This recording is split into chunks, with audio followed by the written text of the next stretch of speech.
এবারে জামাই ষষ্ঠীতে গিয়ে বাড়িতে কিছুদিন থেকেছিলাম, আবার তারই মাঝে পেয়ে গেছিলাম একটা বার্থডে পার্টির ইনভিটেশন।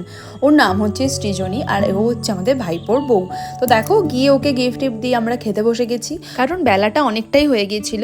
আর বার্থডে গেল আমাদের সাথেই খেতে বসে পড়েছিল, আর ওর দুই মা ওকে ভালো করে খাবার টাবার সাজিয়ে দিচ্ছিল, তার পাশেই আমরা বসেছিলাম। দেখো, আর মেনুতে অনেক কিছু ছিল, অনেক রকমের ভাজা ছিল, চিংড়ি পটল ছিল, মাছ ছিল, মাটন, চাটনি, পাঁপড়, মিষ্টি, পায়েস, অনেক রকম আইটেম ছিল।